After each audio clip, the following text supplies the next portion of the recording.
I haven't put out much content lately, and if you know anything about content creation, you'll hear the same advice over and over. Just post. Just post something. Stay consistent. Keep the algorithm happy. Because even if it's not your best work, at least you're getting noticed.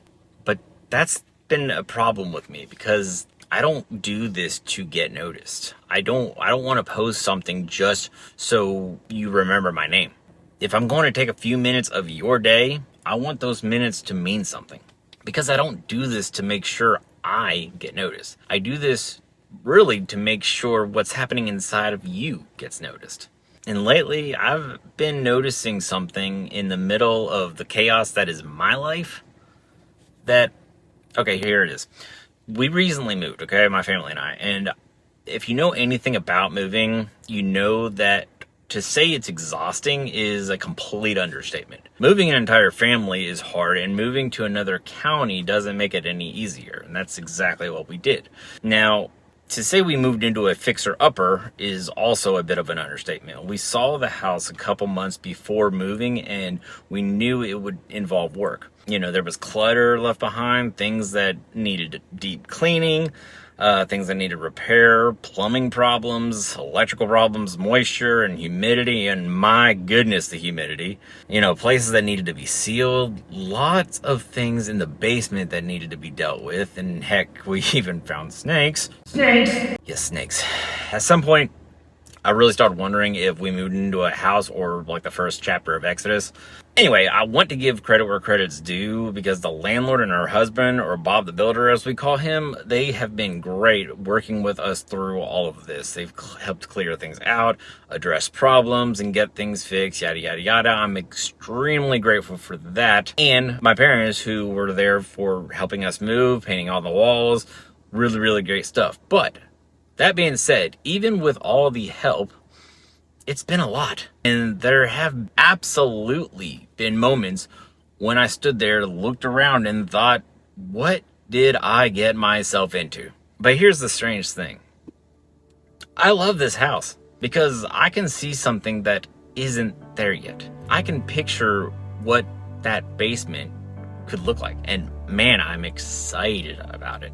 I can picture the rooms finished. I mean, we already painted every wall in the house, and that alone made it look 10 times more beautiful. I can picture my family here. I can picture being at peace here.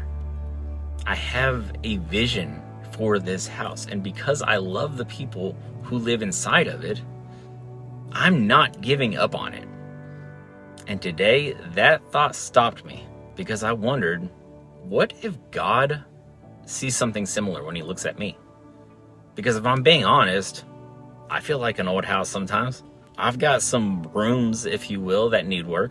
I've got damage other people caused. I've caused damage myself. I've made some wrong turns. I've neglected things. I've got some cracks that I've, instead of repairing, I've tried to cover. I've had things happen to me that I didn't feel I deserved, and I've done things to myself that I absolutely knew better than to do. And maybe that's you too. Maybe you're carrying something somebody else left behind. Maybe somebody hurt you years ago, and you've been living with what they left in the basement ever since. Maybe you're still cleaning up after someone else's mess, or maybe you're cleaning up after your own.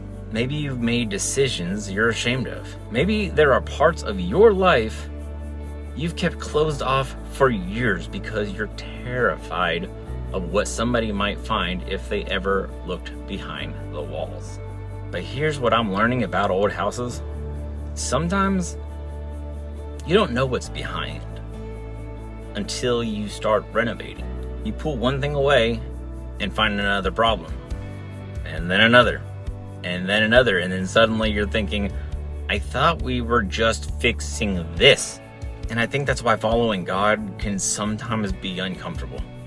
We pray, God, fix this part of me.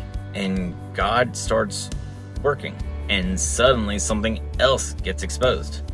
It's like, we're going to have to deal with this too, and this.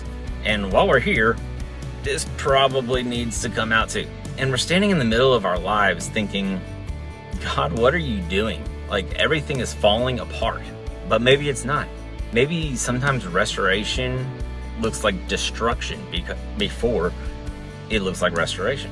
Because before you can rebuild something correctly, sometimes you have to expose what's underneath. And here's the part that really gets me. I don't look at this house and think it's worthless because I found another problem. I don't walk downstairs, find something else that needs repaired, and say, that's it, tear it down, tear the whole thing down. No, I don't. Why? Because I know what this place can become.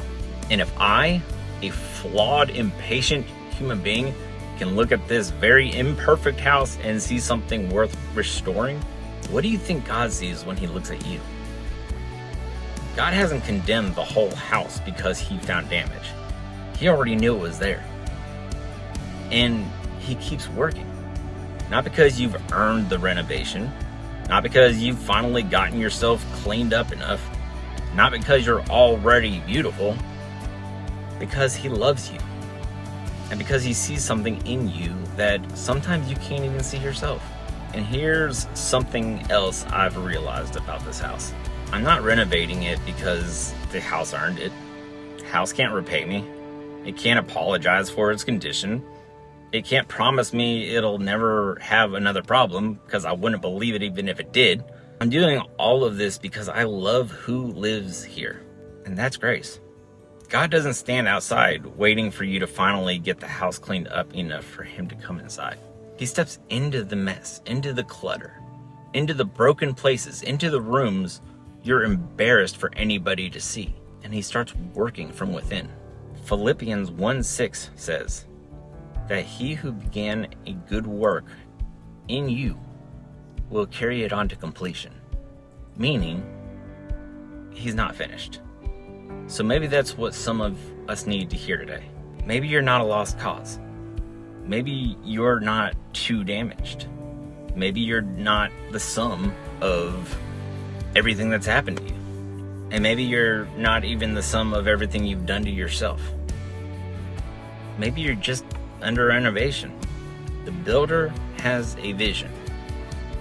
And if there's one thing this old house has reminded me of, it's that something doesn't have to be perfect to be worth loving. It doesn't have to be finished to have purpose. And it doesn't have to look beautiful right now for the builder to know what it's becoming. So yeah, I haven't posted much lately. I've been a little busy working on an old house. And turns out God has too. And neither one of us is finished yet.